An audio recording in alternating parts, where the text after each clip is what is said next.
3DS received its fair share of eShop exclusives, but one of the best examples has to be Sakura Samurai that unfortunately is hardly ever talked about. Much like the title suggests, you take up the fight as Sakura as you work towards rescuing a princess taken against her will. Even though the premise is quite cliche, what helps the game succeed is its gameplay, which puts a heavy emphasis upon reflexes and the use of your sword. The best way to sum it up would be a samurai version of Punch-Out, with dodging enemy attacks and waiting for the right moment to strike being at the core of the game. Of course, there's more to it than just simply swinging your sword, with both parries and special items playing an equal part during combat. The feeling of landing a perfectly timed hit or dodging an enemy attack is something that just never gets old, and you'll be rewarded with precision points for doing so correctly, which can then be traded in for money to be used on buying one of the many different types of items throughout the game. You've got kunais, which are great for scoring hits from long distances, as well as rice cakes, which serve as your means to regain your health, but by far the most useful are the frogs, which spook the enemies into submission and allow you to easily move in for an attack.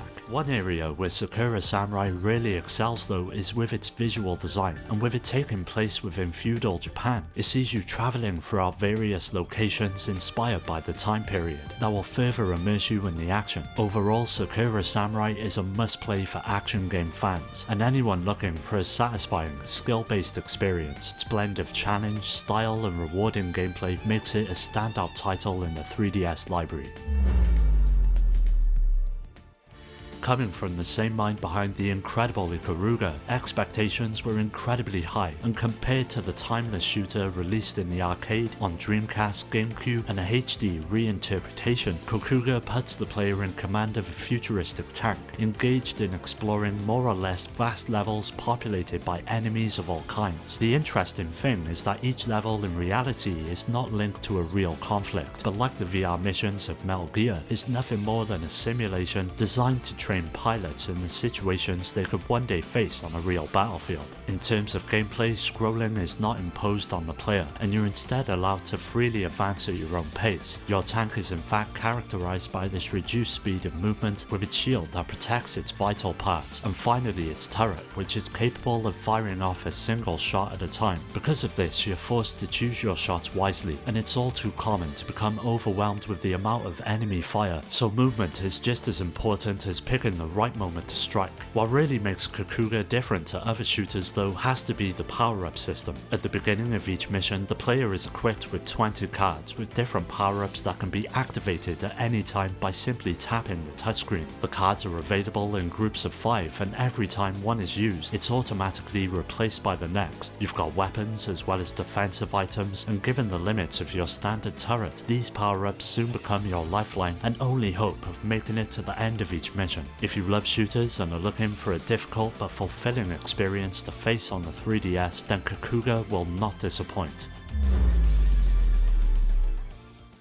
Gatecrusher God builds upon the foundation of the game that came before it, with the heart of it lying in its fast-paced combat and transformation-based gameplay. It sees you taking up the fight as a warrior, equipped with a special type of armor known as Geistgear, which has been forged from the remains of powerful elemental beings known as Geists, and allows you to quickly switch between two separate forms of combat. You've got your Crusher form for melee, and your weapon form for ranged attacks, which add a nice layer of strategy to the battles, and help keep them feel fresh and engaging. What further enhances this aspect of the game is the ability to pick up parts from fallen enemies can then be used to upgrade your gear. This fosters a truly rewarding progression system and ensures that you can tailor your character to your specific style of play. Whether you prefer fast and agile combat or tank-like durability, there's plenty of possibilities to be had. Visually, Crusher God is a real standout on the 3DS. The cel-shaded graphics are vibrant and detailed, perfectly complementing the game's anime-inspired art style, and the Geist designs are truly impressive, showcasing creative and intricate designs that reflect their elemental nature. To top this off, the smooth animations and flashy special effects make every battle feel intense and visually engaging, so no matter what type of enemy you're fighting, big or small, each encounter feels just as enjoyable as the last. Overall, it's a fantastic action game that blends intense combat and deep customization into a highly enjoyable package that make it one of the handheld's most underappreciated gems that unfortunately hardly anyone talks about. Drum Dash Deluxe was one of Nintendo's bite-sized experiences that released for a lower price on the eShop and was based on a minigame from Kirby Triple Deluxe that saw you jumping along with the music across a series of scrolling levels. The gameplay is simple and you don't need to follow the music note for note. Instead, you just need to move around to the beat, which is laid out with clear visual cues as you hop around each stage. With the press of a button, you can bounce off the drums and score yourself some higher jumps, and while you're in the air, you've got to move around and collect as many coins and avoid as many enemies as you can. For players looking for a bit more of a challenge though, this is where the concept of backbeats comes into play, and by pressing the A button at the apex of your jump, you'll receive a higher score, eventually unlocking a few bonus stages and some in-game trophies. To help prolong the admittedly short experience of various collectibles scattered throughout each level that promote multiple playthroughs of each stage and really help bump up the replay value, but it's clear to see that the game was created on a smaller budget, as there's not that much content included, and it's instead catered to players looking for a quick hit of the undeniably enjoyable gameplay. Of course, the music itself is a huge part of the game, and thankfully all of the tracks are about as jolly and easy on the ears as you would expect from the Kirby franchise. With its charming presentation, stellar soundtrack and engaging mechanics, Drum Dash Deluxe is one of the handheld's most enjoyable games, so if you're a fan of Kirby or just rhythm games in general, this one is definitely worth checking out. Blaster Master has long been a franchise that never gets the publicity it deserves. Ever since its first entry on the NES, it's always fallen behind the likes of Mega Man and other games of its kind, which is a real shame, as it's easily by far one of the most innovative in its class. You play as Jason and utilize a tank as you tackle various levels of increasing difficulty, but what makes it a bit different is that this tank can jump, and you're allowed to disembark it at any time and continue on foot. This presents many moments throughout each stage where you'll have to switch between the two playstyles and think on your toes as to which approach is best for the current situation. Further expanding your options are several upgrades for your tank, such as engine boosters and different weapons that can make traversing each level and taking out all of the enemies far easier. The same can't be said for the bosses though, as it's here where a lot of the challenge lies, with each of them bringing their own type of threat to each encounter. You'll have to carefully study their attack patterns and wait for the right moment to unleash your attacks on them, which will no doubt cause a few deaths in the process. It's not all about simply blasting your way through each level though, as exploring is also a huge part of what makes Blaster Master so engaging. The previous mentioned upgrades for your tank are often hidden deep within catacombs that can only be reached on foot. By doing this, you'll constantly be combing over each area in order to find each and every benefit the game offers in terms of gameplay. If you're fond of platformers and are tired of the usual suspects on the console like Mario and Kirby, Blaster Master will make for a great change of pace.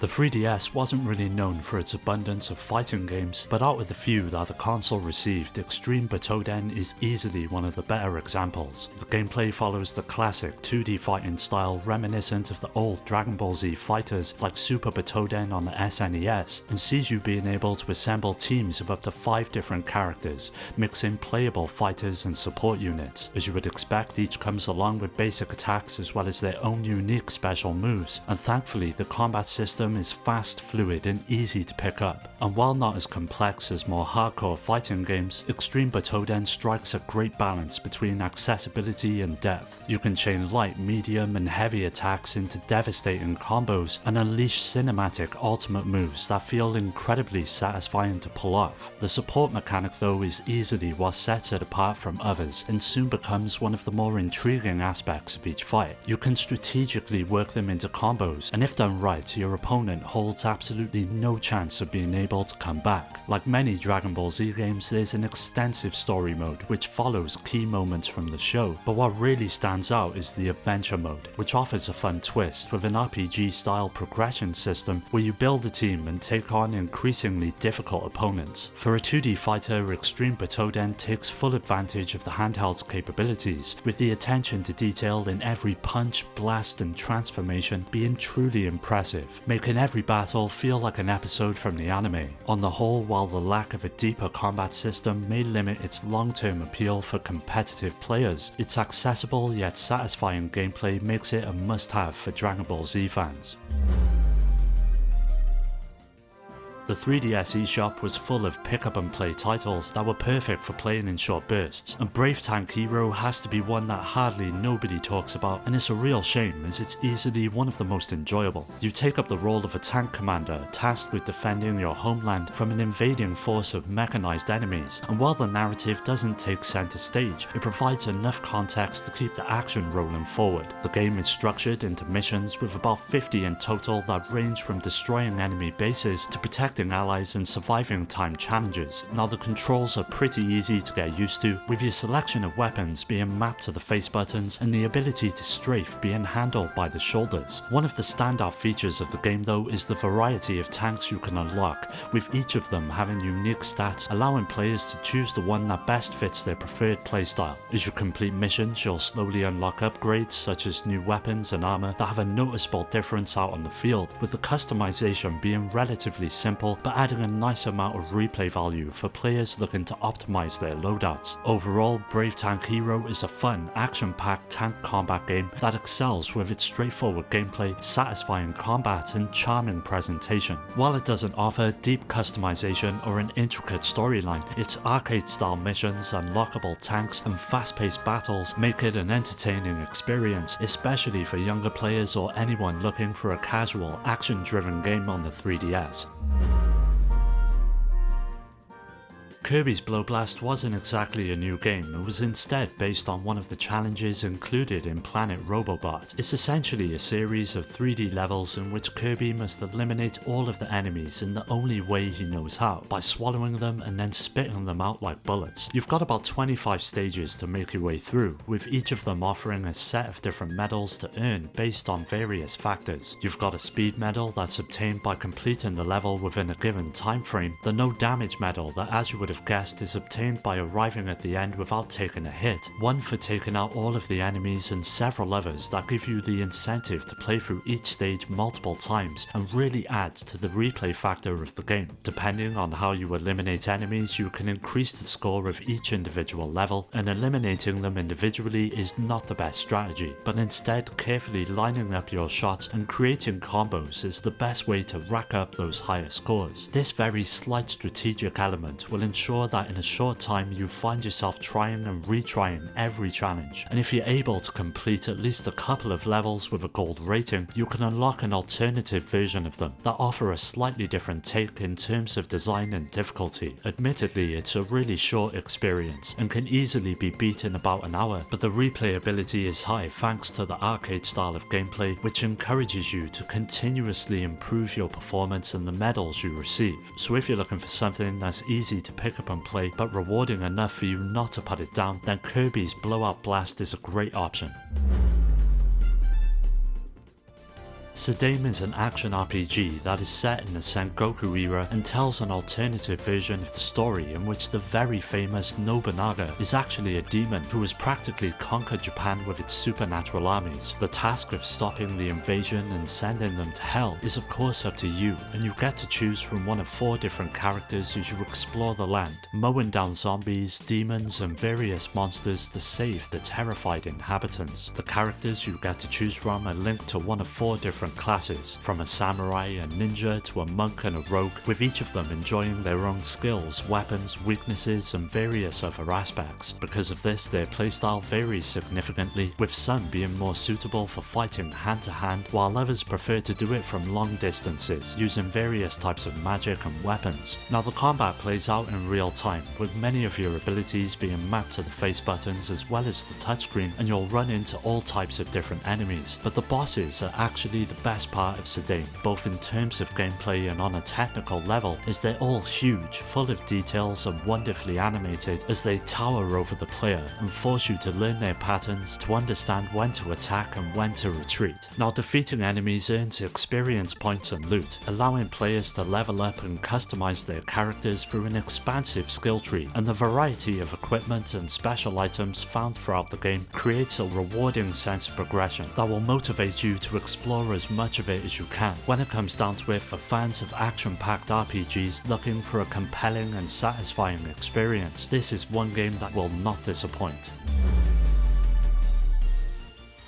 The Legend of Legacy is easily one of the most overlooked RPGs on the 3DS, and while on the surface it may look like just another run-of-the-mill experience, it packs enough of its own ideas that make it a worthwhile adventure. At the beginning you get to choose from one of 7 different characters and 2 companions as you set out to the island of Avalon, which mysteriously appeared from the depths of the oceans a decade prior. Now there's not that much in terms of story, and instead the main goal is that of exploring the island and uncovering its secrets. As you walk around, parts of the environment appear and disappear from the ground, which makes discovery exciting and gives the world a pop-up storybook feel, with all of the enemies being visible on the screen. If you walk into one, this is where combat begins, and the turn-based fighting system is extremely unusual in that the player must select the stance their 3-person team will adopt. Some of these stances are better suited for attacking, while others are better suited for defense, and you even get the option to design your own. Because of this, there's a lot of room for experimentation, and when you couple this with the range of abilities your characters can learn as they level up, the possibilities are nigh on endless. The Legend of Legacy may not have the intricate storyline, deep characters, or the standard turn-based combat, but it has its own unique style, with gameplay that rewards players for making smart, tactical decisions. The game's flaws, such as an extreme amount of grinding, may prevent it from being perfect, but The Legend of Legacy is still an excellent RPG that fans of the genre will love. Well, that does it for another video. Don't forget to subscribe and hit that bell to get notified about new videos. You can follow me on all of the socials, which are linked below, to stay up to date, and also join my growing community on Discord to meet many like-minded gamers to continue the conversation with and to take part in giveaways. I'd like to give a special shout out to my Patreon supporters: Rhino, Skill Jim, Shuden, Richard, Daniel, Dio, Omar, Strider, Pierre, Carl, Awesome Jacket Dude, Maximus, Scott, Alfred, Terry, Ryan, Alex, GameCube Galaxy, Curse Salaryman, Fake, and Paddy J for their continued support that helps make these videos possible. If you're interested in joining my Discord or supporting the channel through Patreon, you'll find all of these links down below. As always, thanks for taking the time to check the video out. I'll catch you next time.